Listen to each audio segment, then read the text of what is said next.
किसकी चर्चा करेंगे अपन लोग? राजनीति विज्ञान की।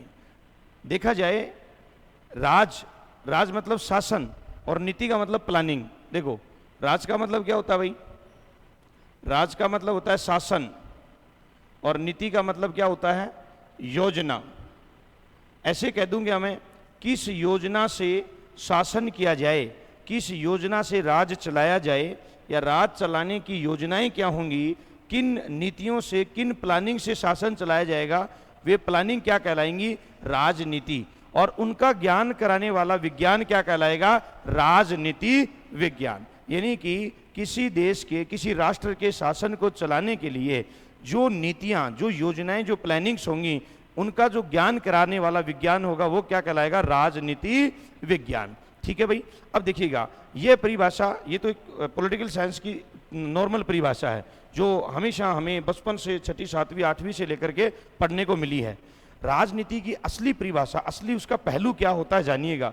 एक नहीं मजा आ रहा, मुझे भी नहीं आ रहा सच बताऊं तो। वहां से करना पड़ेगा वापस। बोलते टाइम ऐसा लग रहा है मेरे को तो। कम करो ज्यादा? अब सही है? अब सही है? आपको सुन रहा है ना? ठीक है चलो। तो एक बार एक विद्यार्थी ने सवाल किया मेरे से, मैंने कहा भाई राज करने की नीति को कहते हैं राजनीति विज्ञान। बालक का सवाल था, गुरुजी मजो को नहीं आयो, राजनीति विज्ञान की परिभाषा में मजो नहीं आयो। मैं बोले मजो जो था वो तारा घरान ले लिए, मन तो राजनीति की परिभाषा इति आव है। अब बच्चे की एक आदत होती है, विद्यार्थी की आदत होती है कि जब वो विद्यार्थी किसी टीचर को अटका देता है तब उसको वीआईपी फीलिंग आती है। आपको भी आती होगी, स्कूली शिक्षा में थे, हमको भी आती थी। अब बच्चा गया अपने घर और घर जाकर के बच्चे ने पिताजी को बोला कि पिताजी मुझे राजनीति सिखा दो, यदि आपने मुझे राजनीति नहीं सिखाई ना तो मैं कल कोचिंग नहीं जाऊंगा। पिताजी ने कहा ठीक है भाई सिखाएंगे। राजनीति के तरह के बारे में नहीं सिखानी ही पड़ेगी, नहीं तो कल कोचिंग नहीं जाऊंगा। कोचिंग भेजना है तो राजनीति सिखानी ही पड़ेगी। पिताजी ने राजनीति को परिवार पे ढाल के सिखाया।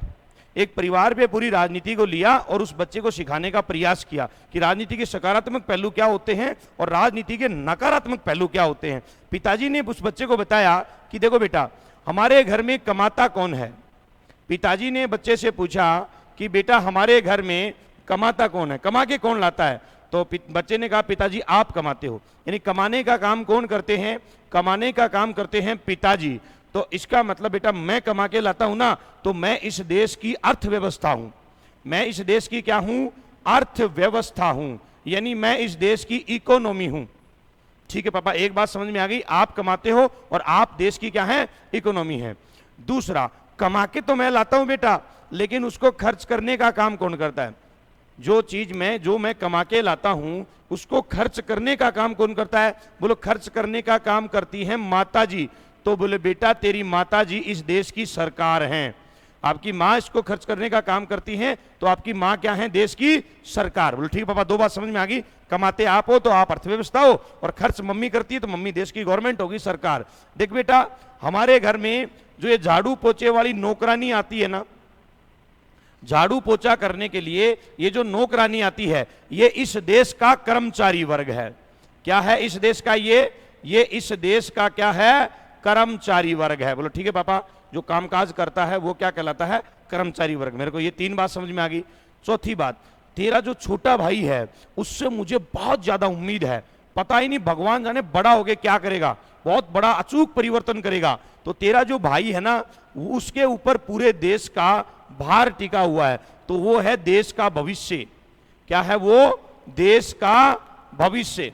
अब बच्चे ने बोले पापा जी आपने खुद ने डिपार्टमेंट ले लिया, मम्मी को दे दिया, नौकरानी को भी विभाग बांट दिया, भाई को भी विभाग बांट दिया, मैं क्या हूं? मेरे को तो कुछ डिपार्टमेंट दिया ही नहीं। तू है देश की जनता। बच्चे को क्या कहा? तू क्या है? तू है देश की जनता। और पिताजी ने कहा बेटा इन 5 तत्वों से मिलकर बनती है राजनीति। किसी भी देश की राजनीति में ये 5 तत्व होने बहुत कंपलसरी हैं। एक देश में इकोनॉमी होनी चाहिए, अर्थ बिना सब व्यर्थ है भाई, बिना पैसे के देश नहीं चल सकता। एक देश में अर्थव्यवस्था होनी चाहिए, उस अर्थव्यवस्था को सुचारू रूप से चलाने के लिए एक सरकार होनी चाहिए, नीतियां बनाने के लिए, योजनाएं बनाने के लिए क्या होनी चाहिए? गवर्नमेंट होनी चाहिए। उस गवर्नमेंट की नीतियों को अप्लाई करने के लिए, लागू करने के लिए कर्मचारी वर्ग होना चाहिए। क्या होना चाहिए भाई? एक कर्मचारी वर्ग होना चाहिए। और यदि गवर्नमेंट और कर्मचारी वर्ग अपने कर्तव्यों का सही निर्वहन नहीं करते हैं, अपने काम को सही ढंग से नहीं करते हैं, तो उनसे सवाल जवाब करने के लिए देश का युवा वर्ग, छोटे भाई का मतलब होता है युवा वर्ग, क्या होना चाहिए भाई? युवा वर्ग, यानी देश का भविष्य होना चाहिए। ये देश के युवा होने चाहिए जो सरकार से और कर्मचारियों से प्रसन्न कर ले, और बाकी आम पब्लिक होनी चाहिए। इन 5 तत्वों से मिलकर बनती है राजनीति। बच्चों को अच्छे समझ में आ गई कि एक राजनीति वो होती है जिसमें अर्थव्यवस्था होनी चाहिए, एक गवर्नमेंट होनी चाहिए, कर्मचारी वर्ग होने चाहिए, देश का युवा वर्ग हो और आम पब्लिक हो। इन 5 से मिलकर के क्या बनती है? राजनीति। ये तो था राजनीति का सकारात्मक पहलू। लेकिन हर चीज के सकारात्मक और नकारात्मक दोनों पहलू होते हैं। इसका एक नकारात्मक, यानी इसकी जो नेगेटिव थॉट्स है, वो नेगेटिव थॉट्स क्या थी? देखिएगा, बच्चे ने रात को रट्टा मारना शुरू किया। कल जाकर के मास्टर साहब को सुनाऊंगा कि मास्टर साहब इसको कहते हैं राजनीति, जो आपने बताया वो राजनीति नहीं थी, ये है राजनीति की परिभाषा। अब रात को रट्टा मारने लगे बच्चा, मेरे पिताजी कमा के लाते हैं, मेरे पिताजी इस देश की अर्थव्यवस्था, मेरी माँ खर्च करती है, मेरी माँ देश की सरकार है। वो रट्टा मार रहा था। अब वो रट्टा मारते मारते किसी कारण से, किसी काम से उनके पिताजी को नौकरानी वाले कमरे में जाना पड़ गया। उस बच्चे के पिताजी गए नौकरानी के कमरे में, और बच्चे ने जैसे ही देखा, बोल रहा बड़ा राजनीति में तो खखाट उठ रहे हो भाई, राजनीति में तो सब झोलझाल है। राजनीति में तो सुबह राजनीति कुछ और थी और रात को तो पूरी राजनीति ही परिवर्तित हो गई है। अब सुबह बच्चा उठा, उठते बोला राजनीति आ गई, राजनीति आ गई। पिताजी ने देखा मैं 50 साल का हो गया, मुझको आज दिन तक राजनीति नहीं आई, ये एक रात में राजनीति कैसे सीख गया? बोले बेटा क्या राजनीति आई, क्या सीखा राजनीति में वो बताओ। तो बच्चे ने पिताजी को बताया, पिताजी देश की अर्थव्यवस्था कर्मचारियों का शोषण कर रही थी। अब पिताजी समझ गए। पिताजी ने बोला बेटा जब देश की अर्थव्यवस्था कर्मचारियों का शोषण कर रही थी तो देश की सरकार क्या कर रही थी? मतलब तेरी मां क्या कर रही थी? पापा सरकार पड़ी सो रही थी। बोले बेटा जब ये देश की सरकार पड़ी सो रही थी तब देश का भविष्य, यानी वो युवा वर्ग, तेरा छोटा भाई क्या कर रहा था? बोलो पापा देश का युवा वर्ग जो था वह अंधेरे में था, यानी मेरा छोटा भाई देश का भविष्य अंधेरे में था। बोले बेटा जब देश का भविष्य अंधेरे में था तब ये जनता क्या कर रही थी, पब्लिक क्या कर रही थी, मतलब तू क्या कर रहा था? बोले पापा जनता का काम है खड़े खड़े देखना, वो तो देख ही रही थी। ये राजनीति का, देखो हमारे देश में ये व्यक्तिगत बात, इसको देखिएगा, इस चीज को ऐसे समझिएगा, जब देश की इकोनॉमी जो है वो हमारे कर्मचारियों का शोषण करती है, वास्तव में जब शोषण करती है तो हमारी सरकारें पड़ी सो रही होती हैं। और जब हमारी सरकारें पड़ी सो रही होती है ना, तो ये जो युवा वर्ग होता है ना, देश का युवा वर्ग, जिसके पूरे कंधे के ऊपर पूरे देश का भार होता है, पूरी जिम्मेदारी जिस युवा वर्ग के ऊपर होती है, वो भविष्य देश का अंधकार के अंदर होता है। और जनता का बेचारी का काम क्या है? जनता तो पिसती रहती है, इस बार ये, अगली बार वो, अगली बार वो, इस बार वो। जनता का काम है खड़े खड़े तमाशा देखना। ये था राजनीति का सकारात्मक पहलू और ये था राजनीति का नकारात्मक पहलू। यानी किसी भी राष्ट्र के, किसी देश के शासन को चलाने के लिए जो नीतियां बनाई जाएंगी, जो योजनाएं बनाई जाएंगी, वो क्या कहलाती है? राजनीति। और उनका ज्ञान कराने वाला विज्ञान क्या कहलाता है? राजनीति विज्ञान। अब हमको राजनीति विज्ञान के अंदर कुछ चीजें पढ़नी होती हैं और वो पढ़नी होती है संविधान की। क्या चीज पढ़नी होती है? कॉन्स्टिट्यूशन को पढ़ना होता है, हमको पढ़ना होता है संविधान। हेडिंग डालेंगे संविधान, और आप मुझे बताएंगे संविधान कहते किसे हैं। हेडिंग हम डालेंगे संविधान, और संविधान के बारे में देखेंगे संविधान किसे कहा जाता है। संविधान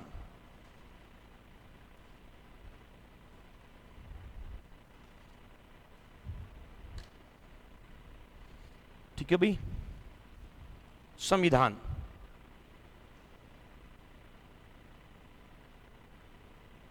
संविधान देखिएगा, संविधान वे लिखित या अलिखित प्रावधान होते हैं, वे लिखित या अलिखित प्रावधान होते हैं जिनके माध्यम से किसी देश का शासन चलाया जाता हो।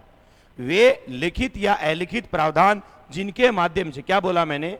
वे या तो कैसे प्रावधान होंगे? लिखित प्रावधान, या कैसे प्रावधान होंगे? अलिखित प्रावधान। कैसे प्रावधान? अलिखित। जिनके माध्यम से किसी देश या किसी राष्ट्र का शासन चलाया जाता हो, उसे क्या कहते हैं? उसे संविधान कहा जाता है। ध्यान दीजिएगा, जो लिखित संविधान है वह भी लिखा हुआ होता है और अलिखित संविधान भी लिखा हुआ होता है। उसको अलिखित इसलिए कहा जाता है कि वो उस देश की मान्यताएं, परंपराओं पर आधारित होता है, इसलिए उस संविधान को कहा जाता है अलिखित संविधान। दुनिया में सबसे पहले संविधान लिखने का जो कार्य है वह कार्य किया अमेरिका ने। सबसे पहले संविधान लिखने का काम कौन से देश ने करा? अमेरिका ने करा। और सबसे पहले लिखित संविधान अमेरिका, और लिखने में सबसे छोटा भी लिखा। लिखित संविधान, सबसे छोटा लिखित संविधान भी कौन से देश का है? अमेरिका का ही है। और अलिखित संविधान जो है वह किसका है? अलिखित संविधान है ब्रिटेन का। कौन से देश का है? ब्रिटेन का संविधान वहां की मान्यताएं, वहां की परंपराएं, वहां के रीति रिवाजों के आधार पर तैयार किया गया है। लिखने के मामले में यदि हम बात करें एशिया महाद्वीप की, हम दुनिया के बाद में एशिया महाद्वीप में आए तो एशिया महाद्वीप में सबसे पहले संविधान लिखने का कार्य कौन से देश ने किया? जापान ने किया। कौन से देश ने किया? सबसे बड़ा यदि लिखित संविधान की बात करें तो सबसे बड़ा लिखित संविधान कौन से देश का है? सबसे बड़ा लिखित संविधान भारत का है। सबसे बड़ा लिखित संविधान कौन से देश का है? भारत का है। भारत के मूल संविधान के अंदर 395 अनुच्छेद, देखिएगा भारत के मूल संविधान के अंदर कितने अनुच्छेद हैं? भारत के मूल संविधान में 395 अनुच्छेद। कितने अनुच्छेद हैं भाई? 395। भाग कितने हैं? 22। और अनुसूचियां, मूल संविधान में अनुसूचियां कितनी हैं? 8 अनुसूचियां हैं। मूल संविधान में हमको मूल अनुच्छेद भी याद करने हैं और वर्तमान अनुच्छेद भी याद करने हैं। जो ये अनुच्छेद ही वर्तमान में कितने हो गए हैं? यही अनुच्छेद बढ़ के वर्तमान में कितने हो गए हैं? 470। कितने हो गए हैं? 470। भाग कितने हो गए हैं? 25। और अनुसूचियां कितनी हो गई हैं? अनुसूचियां हो गई हैं 12। कितनी हो गई हैं? 12। तो मूल संविधान में मूल अनुच्छेद कितने थे? 395। भाग कितने थे? 22। और अनुसूचियां थी 8। यानी सबसे बड़ा लिखित संविधान कौन से देश का है?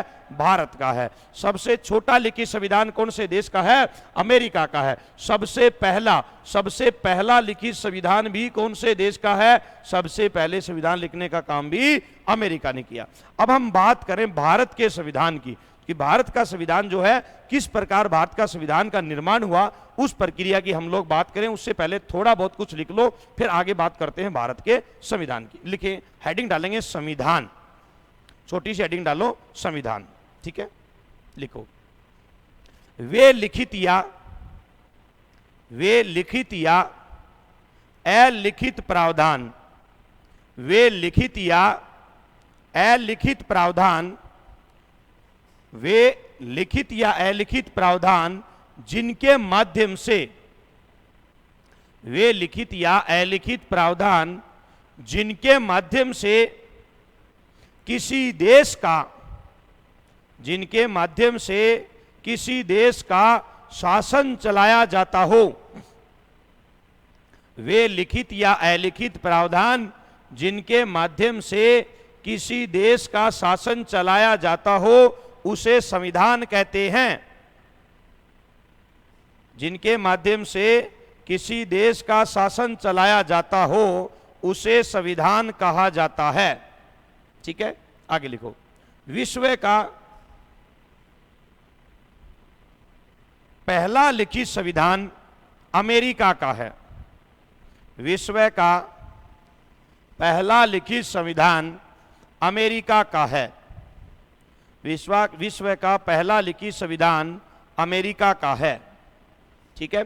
आगे लिखो, सबसे छोटा लिखित संविधान अमेरिका का है। सबसे छोटा लिखित संविधान अमेरिका का है। सबसे छोटा लिखित संविधान अमेरिका का है। कोष्टक करके लिख दो, केवल 7 अनुच्छेद। कोष्टक लगा के लिखेंगे, केवल 7 अनुच्छेद। सबसे छोटा अमेरिका, केवल 7 अनुच्छेद। आगे लिखो, अलिखित संविधान, जी इसको हटा ही दूं क्या? उसको बंद कर दो रिकॉर्डिंग को।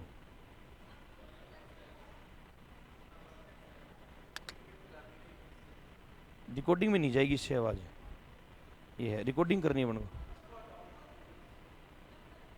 उसको तो कराया मैं कम हो गया।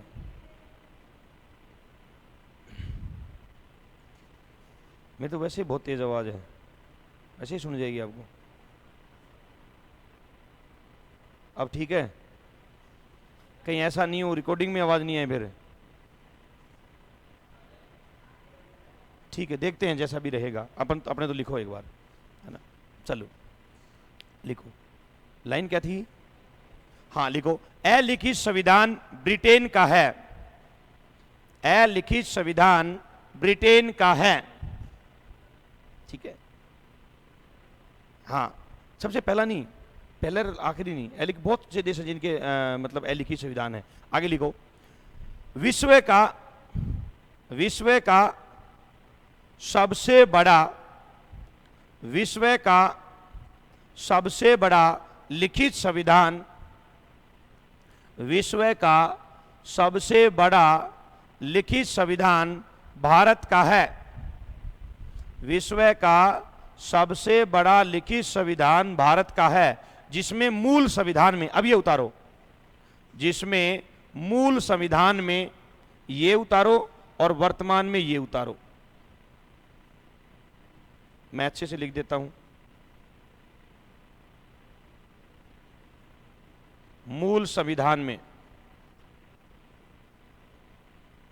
ठीक है। फिर लिखना वर्तमान में,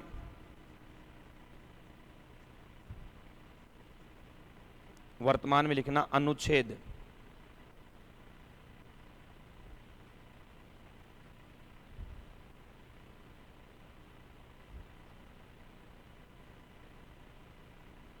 अनुसूचियां 12।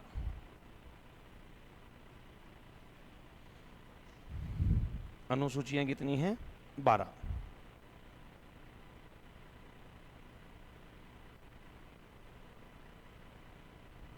ठीक है भाई, चलो आगे। संविधान का निर्माण करने से पहले एक छोटी सी हेडिंग डाल लो, अनुसूचियां। एक कविता के माध्यम से मैं आपको अनुसूचियां याद कराता हूं। लिखो अनुसूचियां। क्या लिखोगे भाई? अनुसूचियां। देखो, आप लोगों ने पहले बोर्ड पे देखना है, मैं उस कविता, एक कविता के माध्यम से अनुसूचियां याद करेंगे हम लोग, और उस कविता को आप बैठे बैठे देखेंगे, फिर उसको पहले मैं पूरी कंप्लीट कर दूंगा, फिर आप उतारोगे। उतारने का काम रुक जाओगे ना, राइटिंग वर्क बाद में करेंगे। अनुसूचियां,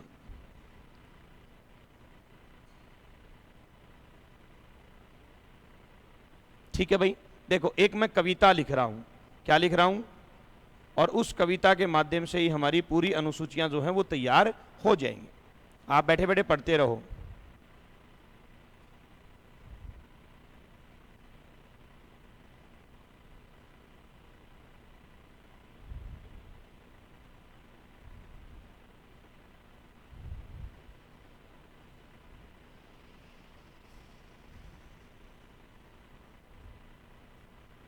एसपी की शपथ लेकर राज्यसभा प्रतिनिधि अनुसूचित क्षेत्र 5 देखने चले गए।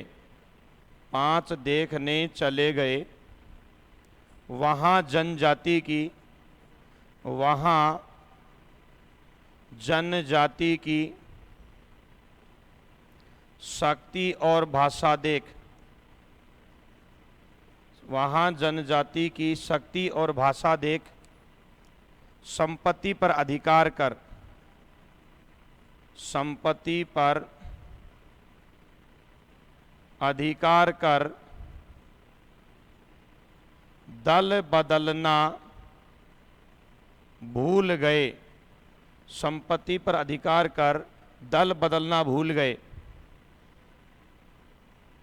पंचायत, नगर पालिका 11 और 12 थे। देखते ही देखते याद हमको हो गए। याद हमको हो चुके थे, देखते ही देखते याद हमको हो चुके थे। देखिएगा बेसिक चीज है, ये एक बहुत छोटी कविता है और इसको हम लोग 2-3 बार यदि इसका अपन ने रिवाइज कर लिया तो 12 की 12 अनुसूचियां कंठस्थ याद हो जाएंगी। और ये कविता जो है इसको जब भी आप मैं तो ये एडवाइस दूंगा आप लोगों को, जब भी नहाने धोने जाओ तो बाथरूम में गुनगुनाते गुनगुनाते याद कर लोगे तो भी अपना काम बन गया है। जब बाथरूम में जाते हैं तो अंदर से मोहम्मद रफ़ी उजागर हो जाता है ना, और छोरियां सारी लता मंगेशकर बन जाती हैं, उस समय अपन को ये गा लेनी है। अंदर क्या करना है, देखो जाके एसपी की शपथ लेकर राज्यसभा प्रतिनिधि अनुसूची क्षेत्र 5 देखने चले गए, वहां जनजाति की शक्ति और भाषा देख संपत्ति पर अधिकार कर दल बदलना भूल गए। पंचायत नगर पालिका 11 और 12 थे, देखते ही देखते याद हमको हो गए। ठीक है ना, ये आपको बेसिक ध्यान रखना है। 12 अनुसूचियां हैं, कौन कौन से, देखो पहली एस का मतलब होता है स्टेट। एस का अर्थ क्या होता है भाई, ये पहली अनुसूची है और एस का अर्थ है स्टेट, और स्टेट को हिंदी में कहते हैं राज्य। और देश में एक राज्य तो है नहीं, एक से अनेक राज्य हैं, तो बहुवचन कर देंगे राज्यों का उल्लेख। पहली अनुसूची में है राज्यों का उल्लेख। जब भी पेपर में हमको दिया जाए राज्यों का उल्लेख कौन से अनुसूची में है, जवाब क्या कर देंगे, पहली में है। या उल्टा भी याद करो, प्रश्न को सुलटा और उल्टा दोनों तरीके से ऐसा पूछा जाए, पहली अनुसूची में किसका उल्लेख है, राज्यों का। राज्यों का कौन सी में है, पहली में। दूसरा, दूसरी अनुसूची पी से बनेगा भाई पैसा, पी से क्या बनेगा, और पैसे को वेतन या तनख्वाह कह दूं क्या, तो दूसरी अनुसूची में किसका उल्लेख है, दूसरी अनुसूची में है वेतन का उल्लेख। किसका उल्लेख है, देखो तीसरी अनुसूची में है शपथ का उल्लेख, तीसरी अनुसूची के अंदर है शपथ का उल्लेख। राष्ट्रपति, उपराष्ट्रपति और राज्यपाल को छोड़ दें तो बाकी सभी अनुसूची 3 के तहत ही शपथ लेते हैं। अनुसूची 4 के अंदर है राज्यसभा प्रतिनिधि, जो चौथी है उस चौथी के अंदर उल्लेख है राज्यसभा के प्रतिनिधियों का। और राज्यसभा के जो प्रतिनिधि हैं, यानी किस राज्य से कितने प्रतिनिधि चुन करके जाएंगे राज्यसभा में, किस राज्य को राज्यसभा में कितनी सीटें आवंटित की जाएंगी, इसका उल्लेख कौन सी अनुसूची के अंदर है, 4 में। 4 याद हो गई, पहली में राज्य, दूसरी में वेतन, तीसरी में और चौथे में राज्यसभा प्रतिनिधि। देखिएगा 5वीं अनुसूची के अंदर जो है वो अनुसूचित क्षेत्र का उल्लेख है। 5वीं अनुसूची के अंदर किसका उल्लेख है, अनुसूचित। अनुसूचित का मतलब होता है वह है पिछड़ा, और क्षेत्र का मतलब एरिया। एरिया वह एरिया जो पिछड़ा हुआ एरिया हो, सामाजिक, आर्थिक और शैक्षिक रूप से जो एरिया पिछड़ा हुआ एरिया है उसको अनुसूचित क्षेत्र घोषित कर सकते हैं भारत के राष्ट्रपति। कौन से अनुसूची के तहत, अनुसूची 5 के तहत। 6वीं के अंदर जनजातियों का उल्लेख है, जो उत्तरी पूर्वी भारत की जो बेसिकली जनजातियां हैं उनका उल्लेख 6वीं अनुसूची के अंदर किया गया है। 7वीं अनुसूची के अंदर है शक्तियों का बंटवारा, शक्तियों का विभाजन केंद्र और राज्य सरकार के मध्य। ध्यान दीजिएगा, केंद्र और राज्य सरकार के मध्य शक्तियों का बंटवारा किया गया है। यानी संघ सूची और राज्य सूची बोल दो, या केंद्र और राज्य के मध्य शक्तियों का क्या किया गया है, बंटवारा किया गया है। और जिसमें यह लिखा गया है मजबूत केंद्र के साथ भारत राज्यों का एक संघ होगा, सारे राज्यों को मिला करके एक संघ सरकार बनेगी जो राज्य सरकार की तुलना में ज्यादा ताकतवर होगी, ज्यादा मजबूत होगी। जैसे बेसिक हम देसी भाषा में मैं पूछूं, अशोक गहलोत साहब ज्यादा ताकतवर हैं कि मोदी जी ज्यादा ताकतवर हैं? मोदी जी। क्यों हैं? क्योंकि वो संघ सरकार को संभाल रहे हैं। कौन सी गवर्नमेंट चला रहे हैं? सेंटर गवर्नमेंट, यानी केंद्र सरकार चला रहे हैं। तो केंद्र सरकार राज्य सरकार की तुलना में क्या होगी, मजबूत होगी। आगे बात समझ में? ठीक है, आगे बढ़ो। 8वीं में है भाषा का उल्लेख। 8वीं अनुसूची में किसका उल्लेख है, भाषा का। मूल संविधान में 8 ही थी क्या? मूल संविधान के अंदर तो 8 ही थी, अब वर्तमान में कितनी है, 12 हैं। इसका मतलब है संविधान में कोई भी चीज जोड़ी जाएगी या कोई भी चीज हटाई जाएगी तो संविधान में संशोधन करके हटाई जाएगी, और जोड़ी जाएगी तो भी संशोधन करके। अब 8 थी, 9, 10, 11 और 12, ये 4 बाद में जोड़ी हैं, और बाद में जोड़ी हैं तो संविधान में संशोधन करके ही जोड़ी जाएंगी। देखिएगा 9वीं अनुसूची, संपत्ति पर अधिकार।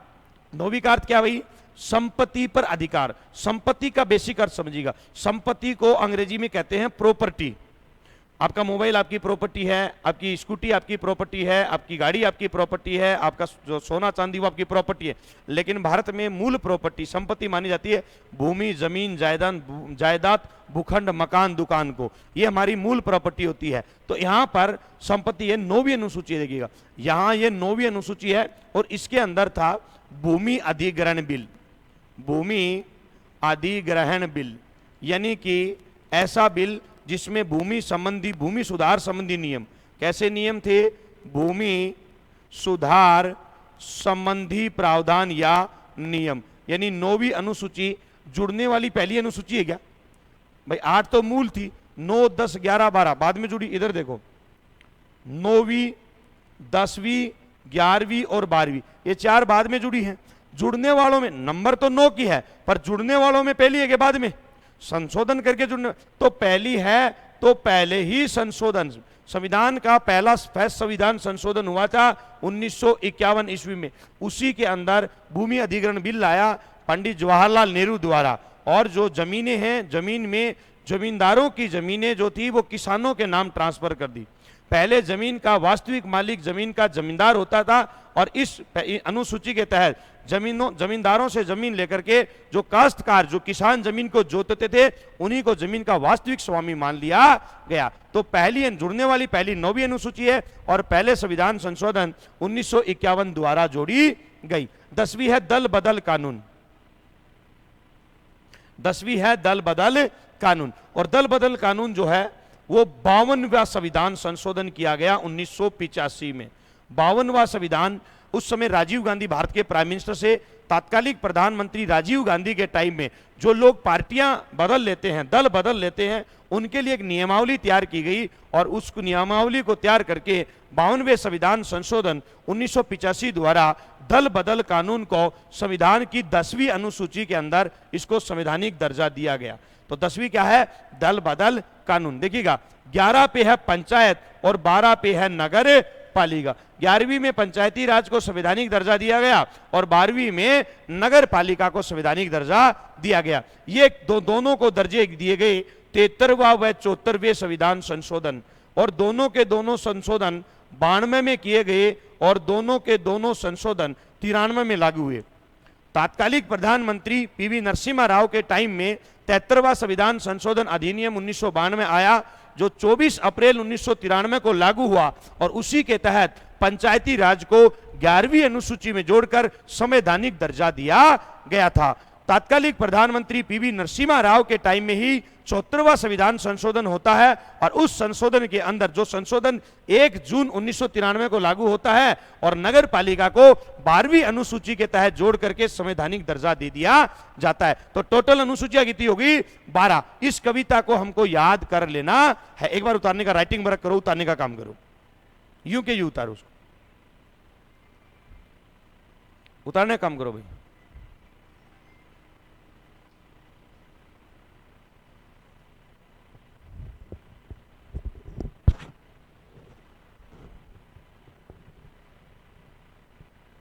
उतारने का काम करो,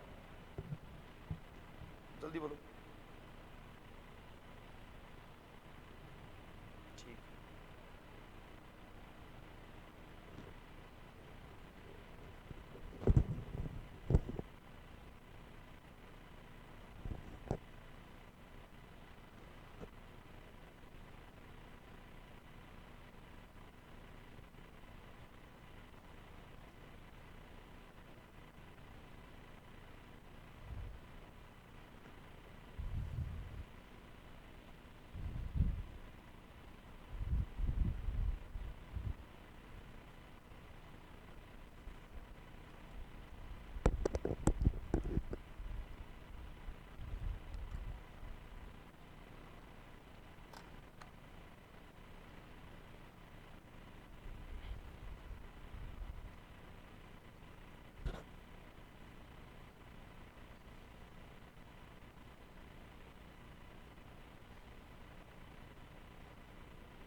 धनुर्वेद 3 झुका में चला गया। या तो केवल मैंने संपत्ति का अधिकार समझाने के लिए लिया भाई, केवल आपको बताने के लिए कि जमीनों पे कब्जा कर लिया, ठीक है ना, जमीनें छीन ली गई, ठीक है ना। तो समझाया था शायद मैंने पिछली बार।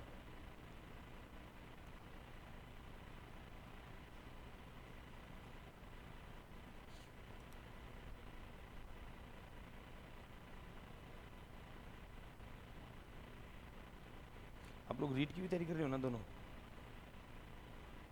आप भी बैठते हो रीट में? रीट में बैठते हो? सुबह ऊपर बैठते हो? एक को चुनना, एक रीट सेकंड ग्रेड में, एक दोनों का अलग अलग सिलेबस है ना? सिलेबस अलग अलग है ना रीट का और सेकंड ग्रेड का?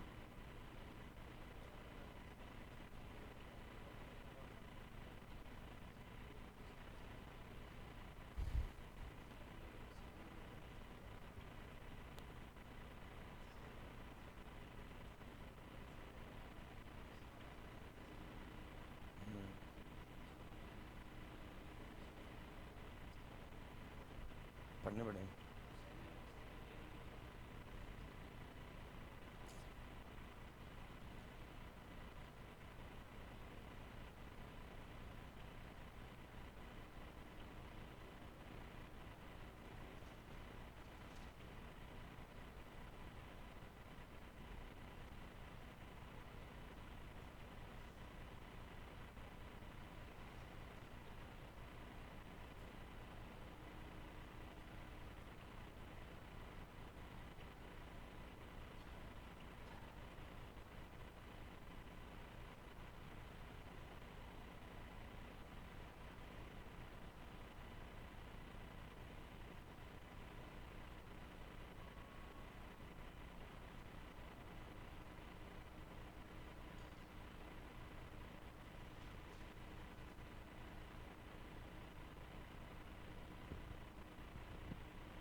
हाँ जी, आप ये कुछ मत लिखो, ये उतारो कुछ मत। ये जब प्रधानमंत्री बनेंगे ना हम लोग, तो वहाँ प्रधानमंत्री में साथ साथ, ये केवल समझाने के लिए था, प्रधानमंत्री में साथ साथ लिखाऊंगा मैं आपको, वो कुछ मत उतारो, आप कुछ भी मत उतारो।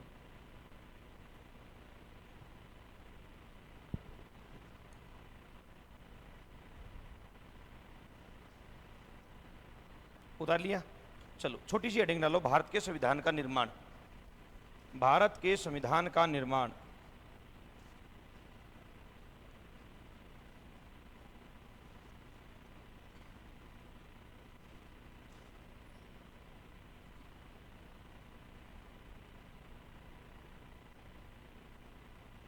ठीक है, देखिए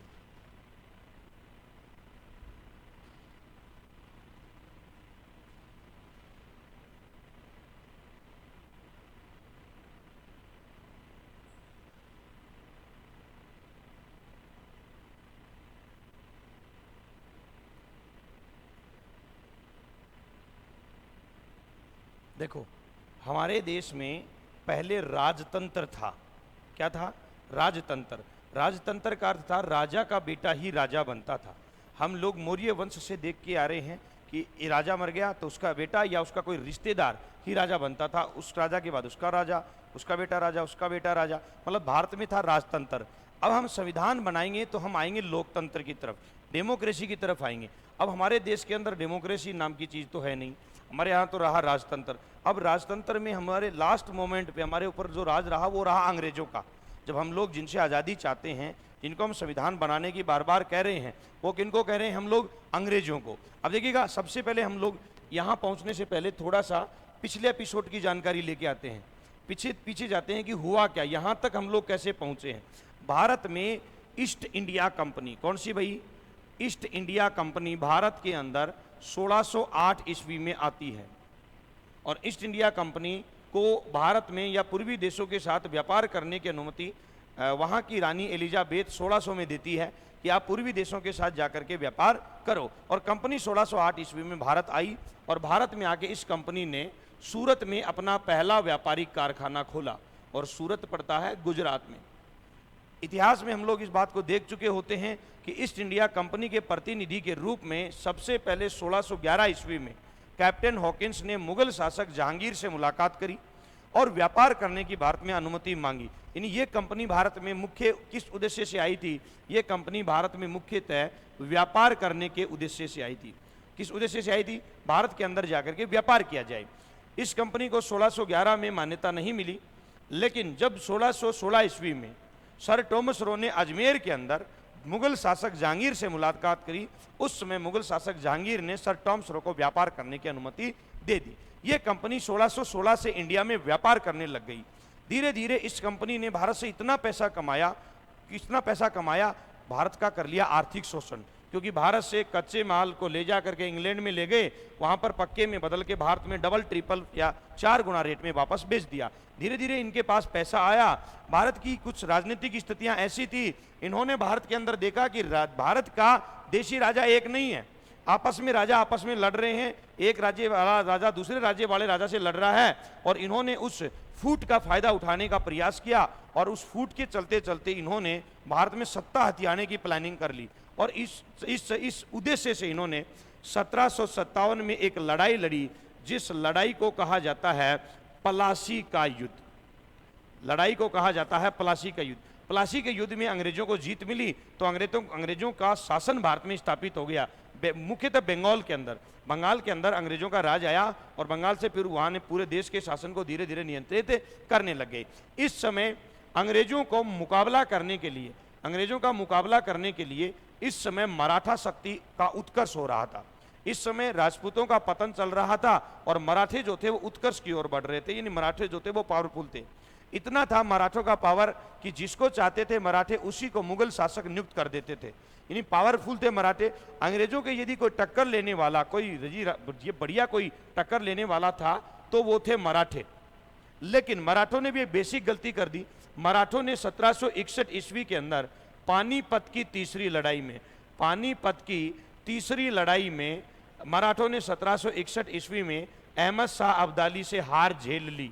अहमद शाह अब्दाली के साथ मराठों ने पानीपत की तीसरी लड़ाई करी 14 जनवरी 1761 को, और उस पानीपत की तीसरी लड़ाई में मराठे बुरी तरह से हार गए थे। यानी मराठों से कुछ उम्मीद थी, ये केंद्रीय सत्ता को संभालेंगे, देश के ऊपर मराठे शायद राज करेंगे, लेकिन वो मराठे कहाँ डाइवर्ट हो गए, वो पानीपत चले गए लड़ने के लिए अहमद शाह अब्दाली से। और उस पानीपत के युद्ध में सदाशिव राव भाऊ और विश्वास राव जैसे 2 बेहतरीन उनके जो मोती थे वो विलीन हो गए, यानी शहीद हो गए थे, वीर गति को प्राप्त हो गए।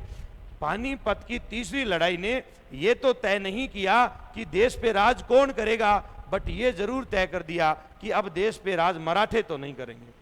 यानी बेसिक मराठों से गलती हो गई 1761 में। उसके बाद अंग्रेजों ने बैक टू बैक एक और लड़ाई लड़ ली, जिस लड़ाई को कहा जाता है बक्सर का युद्ध। उस युद्ध को कहा जाता है बक्सर का युद्ध। 1764 ईस्वी में बंगाल के नवाब, अवध के नवाब और मुगल शासक तीनों की संयुक्त सेना को अंग्रेज सत्ता पराजित कर देती है, और अंग्रेजों का भारत में राज स्थापित हो जाता है। तो राज कब से आया अंग्रेजों का?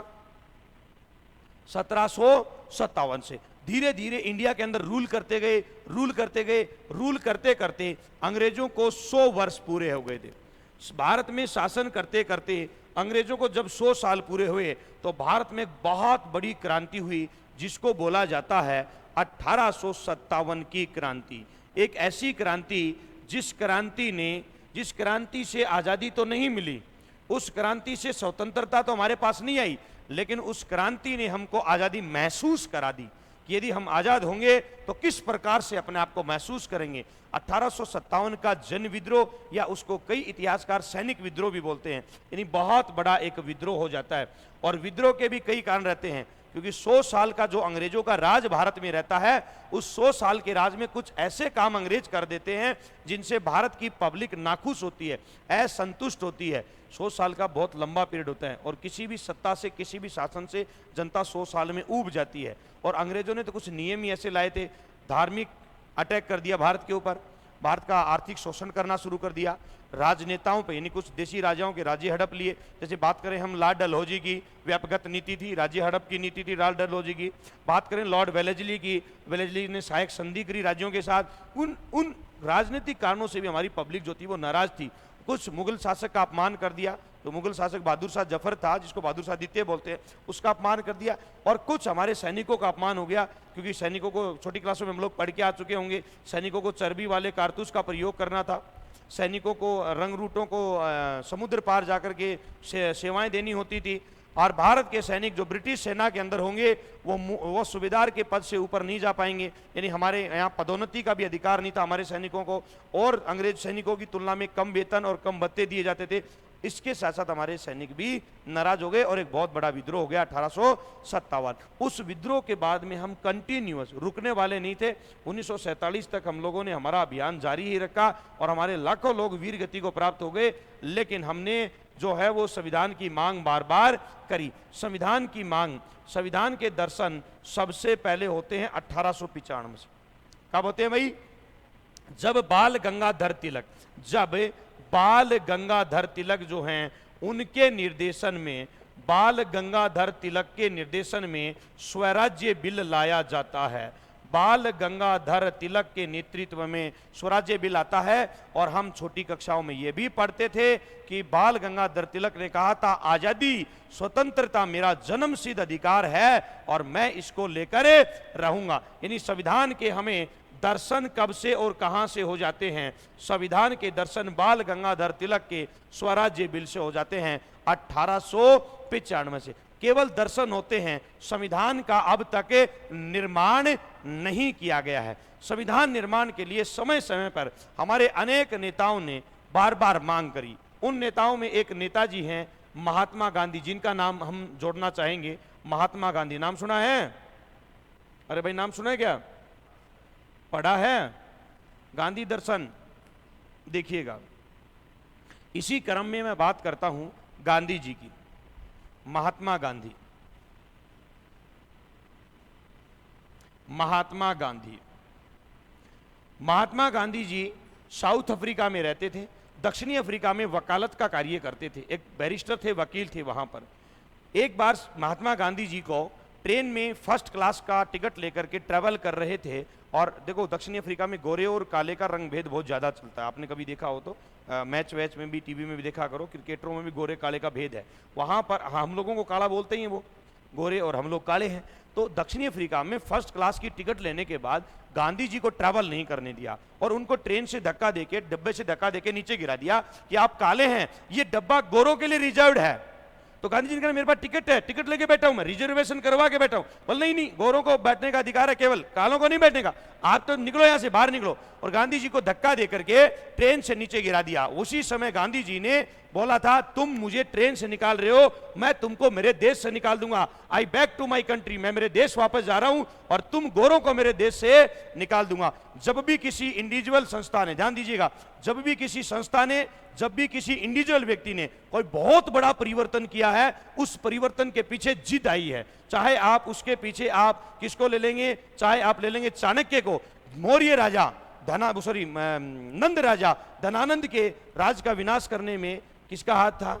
चाणक्य का। जिद आई थी, धनानंद ने दरबार से नीचे धक्का देके गिरा दिया था, चुटली तब बांधूंगा जब अखंड भारत का निर्माण कर दूंगा, एक ऐसा सम्राट लेके आ जाऊंगा। आप भी बड़ा परिवर्तन तब कर सकते हैं जब आपके अंदर जिद आएगी। आपके अंदर जब जिद आ जाएगी, आप जब उस जिद को पालना शुरू कर दोगे, आप अपनी जिद को बड़ा करना शुरू कर दोगे, आपको सफलता के नए रास्ते मिल जाएंगे। और यदि आपको सफलता के नए रास्ते मिलेंगे तो आप खुद ब खुद नए रास्ते बना लोगे, ये मेरा मानना है। गांधी जी के मन में जिद आई, मैं मेरे देश वापस जाऊंगा और तुम गोरों को मेरे देश से निकालूंगा। तुमने मुझे ट्रेन से निकाला, मैं तुमको मेरे देश से निकालूंगा। और गांधी जी ने भारत में आकर के सबसे पहले 1915 में भारत आए और भारत में आकर के गोपाल कृष्ण गोखले से, भारत कब आए गांधी जी? 1915 में। और आकर के किनसे मुलाकात करी?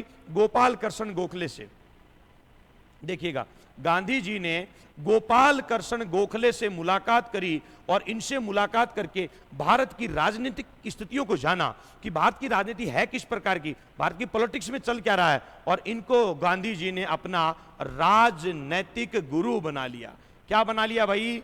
तो बहुत बार पूछा गया सवाल है, गांधी जी के राजनीतिक गुरु कौन थे? गोपाल कृष्ण गोखले। गांधी जी ने कई आंदोलन किए, चाहे वो चंपारण किसान आंदोलन हो, चाहे अहमदाबाद मिल मजदूर आंदोलन हो, चाहे खेड़ा किसान आंदोलन हो, असहयोग आंदोलन हो, सविनय अवज्ञा आंदोलन हो, या भारत छोड़ो जैसे आंदोलन हो, बहुत से मोमेंट ऐसे आए, गांधी जी ने आंदोलन किया और देश की स्वतंत्रता के लिए अपने आप को देश के लिए न्योछावर कर दिया, अपने आप को देश को समर्पित कर दिया। देखिएगा, गांधी जी ने संविधान संबंधी मांग करी 1922 में।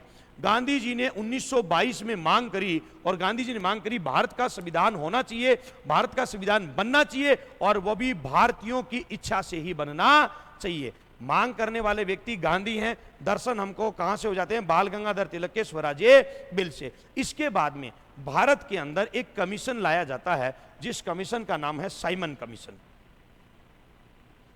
भारत के अंदर एक कमीशन लाया जाता है और उस कमीशन का नाम है साइमन कमीशन। वो कमीशन 3 फरवरी 1928 को भारत में आता है। भारत के अंदर एक कमीशन लाया जाता है, उस कमीशन का नाम है साइमन कमीशन, और भारत में साइमन कमीशन आता है 3 फरवरी 1928 को। देखिएगा, 1919 का एक अधिनियम था। उस अधिनियम में अंग्रेजों ने प्रावधान किया था कि हम लोग 10 वर्ष के बाद में इसके ऊपर पुनर्विचार करेंगे और इसमें जो भी परिवर्तन करना होगा भारतीयों की सलाह लेकर के इसके अंदर परिवर्तन करेंगे। 1919 के अधिनियम को 10 वर्ष होती हैं 1929 में, लेकिन 1929 के अंदर इंग्लैंड में आम चुनाव थे। इस वजह से उन्होंने 1-1.5 साल पहले ही एक कमीशन गठित कर लिया 1919 के अधिनियम के ऊपर विचार करने के लिए, और वो कमीशन क्या कहलाया? Simon commission. 1919 के अधिनियम में यह बताया गया था कि हम जब भी कोई नया परिवर्तन करेंगे तो भारतीयों की सलाह ले लेंगे, लेकिन साइमन कमीशन में किसी भी भारतीय को शामिल नहीं किया गया। एक भी भारतीय नेता इसके अंदर शामिल नहीं था। जब भारतीयों के लिए कानून बना रहे हो और भारतीयों को ही शामिल नहीं कर रहे हो तो आप कैसा कानून बनाओगे? ये तो हम पीछे देख चुके हैं। इसलिए भारतीय नेता नाराज हो गए। जब साइमन कमीशन बंबई आया तो हमने उसका विरोध किया, हमको नहीं चाहिए ये कमीशन, साइमन गो बैक, आप वापस जाओ, हम आपको स्वीकार नहीं कर रहे हैं, साइमन गो बैक के नारे लगाए। साइमन कमीशन बंबई से दिल्ली पहुंचा।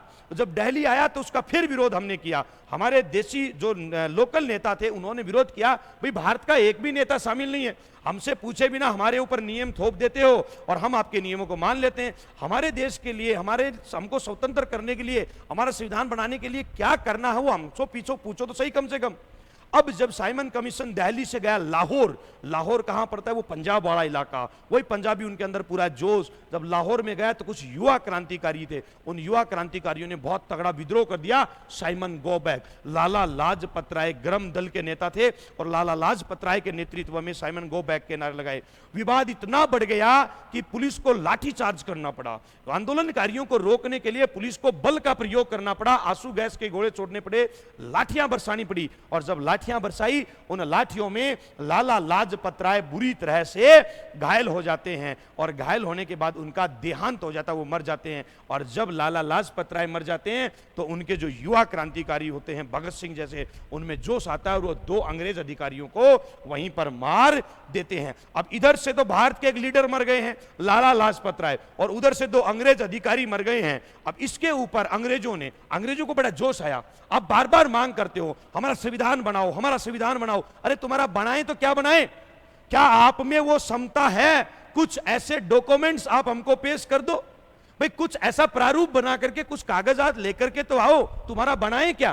क्या इंडिया के अंदर, क्या भारतीयों के अंदर इतनी क्षमता है वो अपना संविधान खुद बना लेंगे क्या? ये चैलेंज दे दिया, भारतवासियों को एक चैलेंज दिया, क्या आप वही कुछ डॉक्यूमेंट्स तो पेश करो ब्रिटिश गवर्नमेंट के सामने, तब तो हम विचार करें, तुम्हारा संविधान बनाएंगे। क्या आप में ये क्षमता है? और इस समय भारत की सबसे बड़ी पार्टी कांग्रेस हुआ करती थी। कांग्रेस ने इस चैलेंज को एक्सेप्ट किया। कांग्रेस पार्टी ने क्या कर लिया भाई? इस चैलेंज को कर लिया एक्सेप्ट, और मोतीलाल नेहरू की अध्यक्षता में एक कमेटी गठित कर दी। किनकी अध्यक्षता में? मोतीलाल नेहरू। और उस कमेटी को कहते हैं नेहरू रिपोर्ट। उसको क्या कहा जाता है? नेहरू रिपोर्ट। जिस कमेटी ने ये रिपोर्ट प्रस्तुत करी, नेहरू जी की कमेटी में एक कमेटी बनाई गई नेहरू जी के नेतृत्व में, और उसने जो रिपोर्ट प्रस्तुत करी वो रिपोर्ट क्या कहलाती है? नेहरू रिपोर्ट। कब बनाई? 1928 में। 1928 में मोतीलाल नेहरू की अध्यक्षता में एक कमेटी कांग्रेस द्वारा गठित की गई और उसने अपनी रिपोर्ट 10 अगस्त 1928 को पेश कर दी और यही रिपोर्ट क्या कहलाई? नेहरू रिपोर्ट के नाम से जानी गई। और यही नेहरू रिपोर्ट जो है वो भारतीय संविधान का ब्लूप्रिंट मानी जाती है। क्या मानी जाती है? बीएड में ब्लूप्रिंट तैयार करते थे, ब्लूप्रिंट को बोलते हैं नील पत्र। हिंदी में क्या बोला जाता है? नील पत्र। क्या बोला जाता है? या हिंदी में, शुद्ध हिंदी में बोला जाता है आधार पत्र, या देसी भाषा में बोला जाता है नक्शा। भारतीय संविधान का नक्शा क्या बनी? भारतीय संविधान का नक्शा बनी नेहरू रिपोर्ट। और नेहरू रिपोर्ट के यानी नेहरू कमेटी के अध्यक्ष कौन थे? बड़ा मजेदार सवाल है। मोतीलाल नेहरू। कौन थे अध्यक्ष? मोतीलाल नेहरू। ध्यान दीजिएगा, प्रश्न जब भी पूछा जाता है पहला विकल्प जवाहरलाल नेहरू दिया जाता है। और बच्चा यहां का प्रेशर और एग्जाम का प्रेशर में रात दिन का अंतर है। जैसे ही प्रश्न आया नेहरू समिति के अध्यक्ष कौन थे, पहला ही जवाहरलाल नेहरू मिल गया और हमने लगा दिया जवाहरलाल नेहरू, क्योंकि हम आज तक पढ़ के जवाहरलाल नेहरू को गए हैं, मोतीलाल नेहरू हमको याद नहीं रहता। तो देखिएगा नेहरू कमेटी के या नेहरू समिति के अध्यक्ष कौन थे? मोतीलाल नेहरू। ठीक है भाई, कुछ लिखना शुरू करो, बाकी चर्चा करेंगे। लिखो भाई, भारत के संविधान का निर्माण, हेडिंग डाली, लिखो। सर्वप्रथम